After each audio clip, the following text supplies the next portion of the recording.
Excuse me. Hi, this is going to be a couple of examples on rotational kinematics. It's the same thing we were doing at the beginning of the semester, just with theta instead of x, omega instead of v, alpha instead of a. Before I do the two examples, though, I just want to mention one thing. I said that the rotational kinematics equations would turn out to be more convenient than the uh, equations involving s. In other words, the equations involving theta would turn out to be more convenient than the equations involving s. I just want to give an example of a situation in which the two sets of equations give different information. Okay, so think of a disk or a cylinder. So say it's rotating like this about an axis through the center, so that it goes counterclockwise in the picture.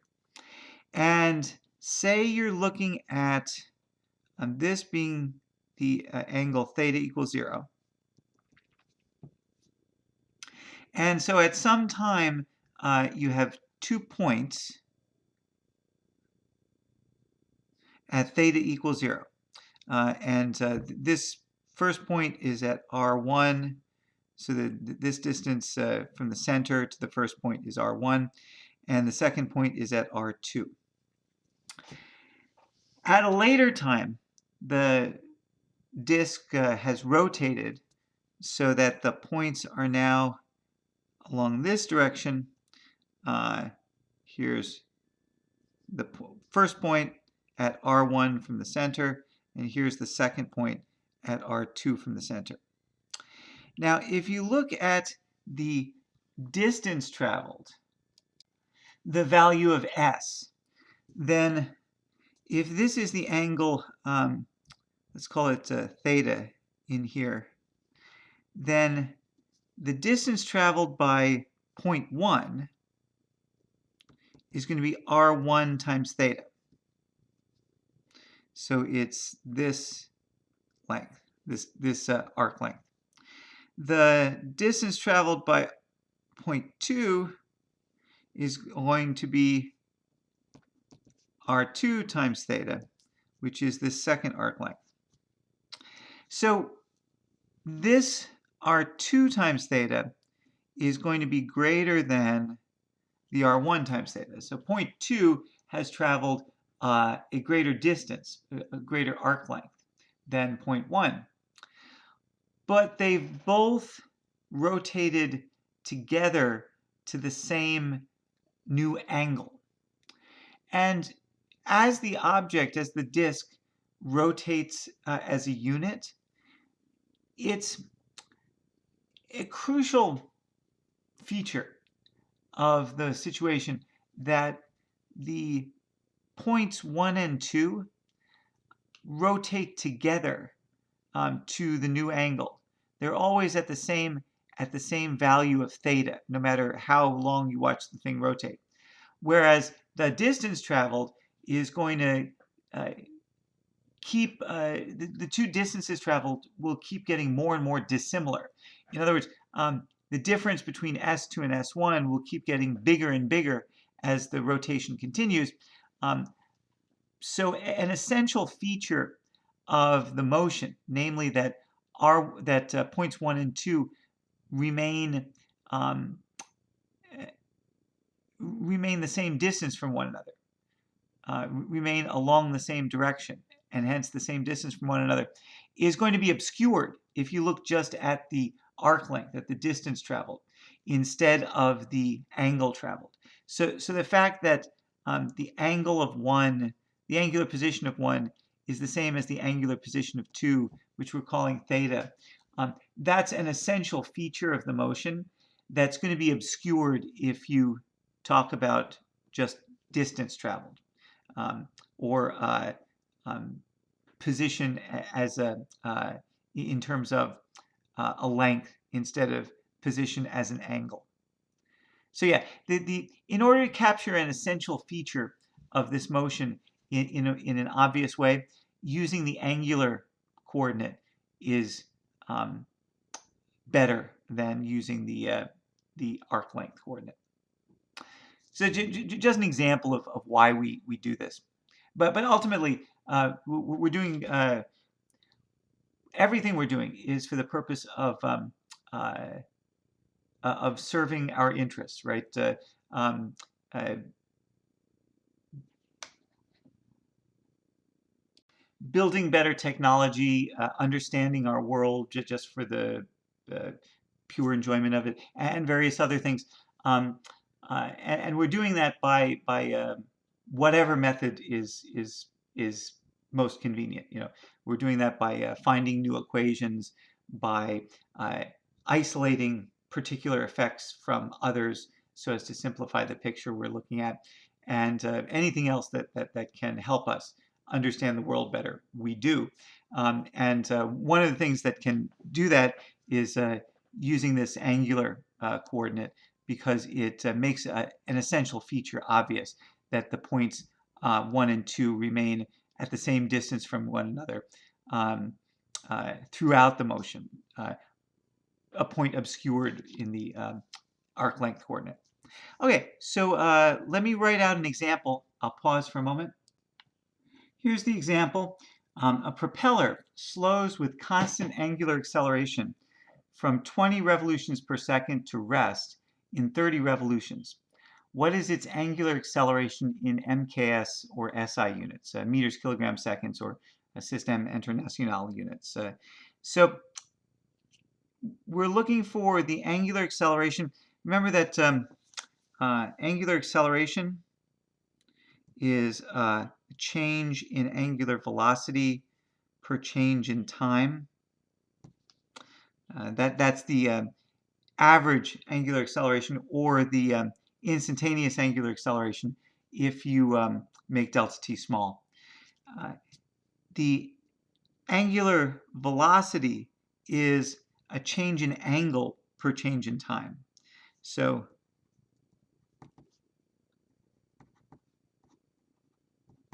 the units of angular velocity are the units of the angle, which is radians per second, which is radians rather, divided by the units of time, which are seconds. So the units of angular velocity are radians per second. If you then divide that by time, you get radians per second times 1 over seconds, or radians per second squared. So I know that I would want the answer to be in radians and seconds for MKS units, but this is just to demonstrate what the units actually are, radians per second squared.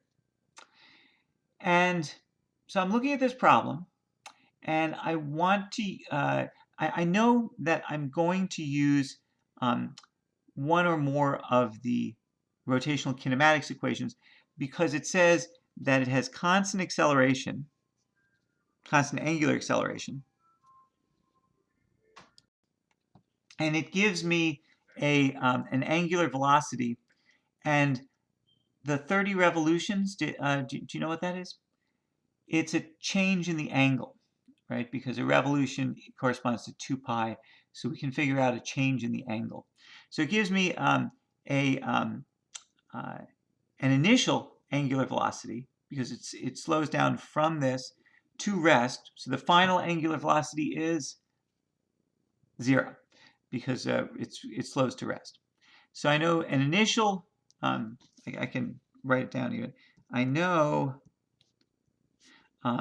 that the initial angular velocity is 20 revolutions per second. And I'm going to convert that to radians per second to get it in MKS units. I know that the final angular velocity is 0 because it slows down to rest. And I know that the change in angle is the 30 revolutions, because a revolution corresponds to 2 pi, which is an angle. And so I want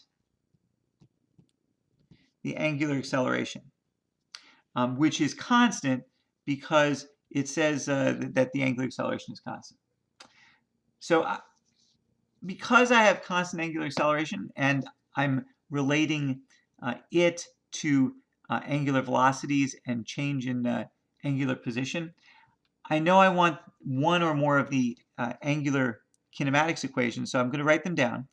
Theta is theta sub naught plus omega sub naught t plus 1/2 alpha t squared.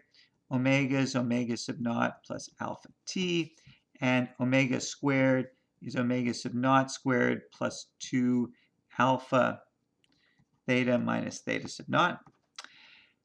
Now I want to select one of the equations, just as we did in the beginning of the course with the ordinary kinematics equations, the equations for translation at constant acceleration. So I want angular acceleration. Well, all the equations involve angular acceleration. I'm given these things. So let me go one at a time. First equation, I know theta minus theta sub naught. I know omega sub naught. I know I want to find out alpha, but I don't know the time. So I have two unknowns in that equation, alpha and the time. I want to solve for alpha, but I don't know the time. So let me set that equation to one side. I would use it only if in combination with another equation. Same thing for the second equation because it has alpha and the time. Let's check the third equation. I know omega sub naught. I know theta minus theta sub naught. I want alpha. I want to use the third equation because it has only things I know and the thing that I want to find out. So I subtract omega sub naught squared from both sides. I want to get alpha by itself. So omega squared minus omega sub naught squared is 2 alpha theta minus theta sub naught. And I divide by 2 theta minus theta sub naught on both sides.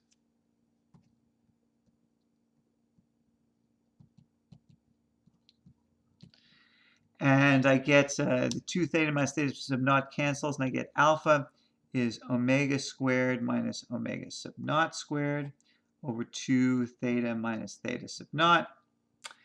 And you can plug in. I'm going to do conversions. I could either do them up here or down here. But I might as well do them up here, right? So omega sub naught is 20 revolutions per second. I want that in MKS units, so I want to replace revolutions with radians. So I multiply by 1 in the form of something having revolutions downstairs to cancel the revolutions up here, and radians upstairs. And I know that that a revolution is 2 pi radians. So 2 pi radians is 1 revolution, so that whole thing is 1, and cancel revolutions, and I get 40 pi radians per second. And that's my initial angular velocity. And 30 revolutions, I want to convert it to radians. So again, I divide by revolution, and I multiply by the corresponding number of radians, which is 2 pi. So revolution is 1 full circle, which is 2 pi radians. So cancel revolutions, and I get 60 pi radians. Okay, and then I plug in down here. So omega is 40 pi radians per second squared minus omega. I'm sorry. Going a little bit too quickly here. So get rid of that because omega, the final angular velocity, is 0, right? Because it slows to rest. So omega is 0. That's what I wrote here. Just plug that in. Minus omega sub naught is this thing. So 40 pi radians per second squared. Divide by 2 theta minus theta sub naught is 60 pi radians. And you wind up with an answer of negative 41.9 radian per second squared.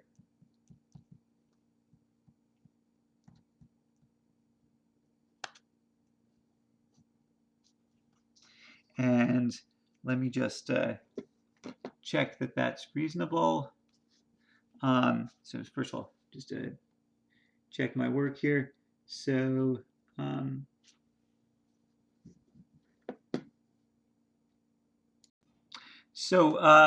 it was the propeller was going 40 pi radians per second. A pi is like 3, so that's like 120 radians per second. It slows down at 41.9 radians per second squared, which means from equation 2, the second kinematic equation, that it's going to take about 3 seconds to come to a stop, right? 41.9 radian per second squared times 3 seconds is roughly 120 radians per second, which is about equal to the final minus the initial, with the minus sign included. So it takes about 3 seconds for the thing to come to a stop, and it sounds reasonable, I guess. I've never watched a propeller plane. Well, I can't remember having watched a propeller on a plane slow. I mean, I'm thinking that this is a plane propeller, but doesn't actually specify, does it? Let's see. So 20 revolutions per second is quite fast. Anyway, it's some propeller, but anyway, it takes 3 seconds to stop. So it's not out of the question, right? I mean, it doesn't take 10 years for the propeller to slow down and stop, and it doesn't take 1/1000th of a second for it to slow down and stop. So 3 seconds sounds reasonable, especially when the nature of the propeller has not been specified. All right, so I'm going to write down another problem. Be right back. Here then are 2 problems to try. It's the same situation. The propeller slows with constant angular acceleration. It's actually exactly the same situation as before. The first question is, how long does the above process take? And I already showed you how to do that. So you can, if you don't recall, you can give it a you can work that problem. But here's another one. Through what angle would the propeller rotate if it started at angular velocity 20 revolutions per second and took 5 seconds to stop? So this one uses time to stop rather than angle to stop as given information. Okay, so please give those a try, and I'll show the solutions when you come back. Okay, welcome back. So the first problem, again, we have the rotational kinematics equations, which are these, and I look at them, and they're off the screen. So there we go. So how long does the process take? Well, I already mentioned you use the second equation. Omega is equal to omega sub naught plus alpha t. And we want to find the time. So we subtract omega sub naught from both sides to get alpha t is omega minus omega sub naught. Divide through by alpha. And we get that the time is the change in velocity divided by the change in angular velocity divided by the angular acceleration. Omega is the final angular velocity, which is 0, minus the initial, which turned out to be 40 pi radians per second. And that's divided by the angular acceleration, which we found to be negative 41.9 radians per second. And you wind up with Oh, you wind up with 3 seconds, yeah. It just happens to come out to what I estimated because the problem was written that way, so that it would.